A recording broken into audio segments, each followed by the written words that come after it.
ನಾವು ಈ ಜರ್ದೋಸೆನ ನಾರ್ಮಲ್ ನೀಡಲಲ್ಲಿ ಪರ್ಫೆಕ್ಟಾಗಿ ಯಾವ ಥರ ಹಾಕ್ಕೊಳ್ಳೋದು ನೋಡೋಣ. ಇಲ್ಲಿ ಈಚೆ ಇರುವಂಥ ಜರ್ದೋಸೆ ಹಾಕಿರೋದನ್ನು ನೋಡ್ಬೋದು ನೀವು. ಸ್ವಲ್ಪ ಗ್ಯಾಪ್ ಅನಿಸುತ್ತೆ. ಪರ್ಫೆಕ್ಟಾಗಿ ಬರಬೇಕಂದ್ರೆ ಈ ಥರ ಟ್ವಿಸ್ಟ್ ಮಾಡಿ ಈ ಥರ ಸ್ವಲ್ಪ ಎಳ್ಕೊಳ್ಬೇಕು, ಆವಾಗ ಪರ್ಫೆಕ್ಟಾಗಿ ಕಾಣಿಸುತ್ತೆ. ಸೊ ಇದನ್ನು ನಾವು 4 ಕಡೆಯಿಂದನೂ ಲಾಕ್ ಮಾಡ್ಕೊಳ್ಬೇಕು. ಈ ಥರ ನಾರ್ಮಲ್ ನೀಡಲಲ್ಲಿ ಈ ಥರ ಸ್ವಲ್ಪ ಎಳ್ಕೊಂಡ್ಬಿಟ್ಟು ಜರ್ದೋಸೆನ ಹೀಗೆ ತಗೊಂಡು ಸ್ವಲ್ಪ ಕುಂದನ್ ಸ್ಟೋನ್ ಹತ್ರನೇ ಬರೋ ಹಾಗೆ ಸೂಜಿನ ಹಾಕಿಬಿಟ್ಟು ಈ ಥರ ಎಳ್ಕೊಂಡು ಒಳಗೆ ತಗೋಬೇಕು. ಹೀಗೆ ಇನ್ನು 2 ಕಡೆನೂ ಹಾಕಿದ್ರೆ ನಾಟ್ನ ಜರ್ದೋಸಿ ಇದು ಲಾಕ್ ಆಗುತ್ತೆ.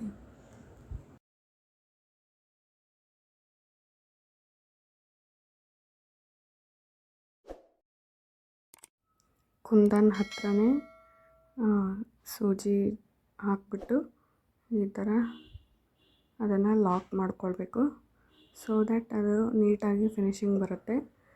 ಅದರ್ವೈಸ್ ನೀವು 6 ಅಥವಾ 7 ಟೈಮ್ಸ್ ಏನಾದ್ರು ಲಾಕ್ ಮಾಡ್ಕೊಳ್ಳೋಕ್ಕೆ ಹೋದರೆ ಅದು ನೀಟಾಗಿ ಕಾಣಿಸೋದಿಲ್ಲ. ಆ್ಯಂಡ್ ಕುಂದನ್ ಹತ್ರನೇ ನೀವು ನಾನು ಹೇಳ್ದಾಗೆ ಸೂಜಿ ಹಾಕ್ಕೊಂಡ್ಬಿಟ್ಟು ಲಾಕ್ ಮಾಡ್ಕೊಳ್ಬೇಕು.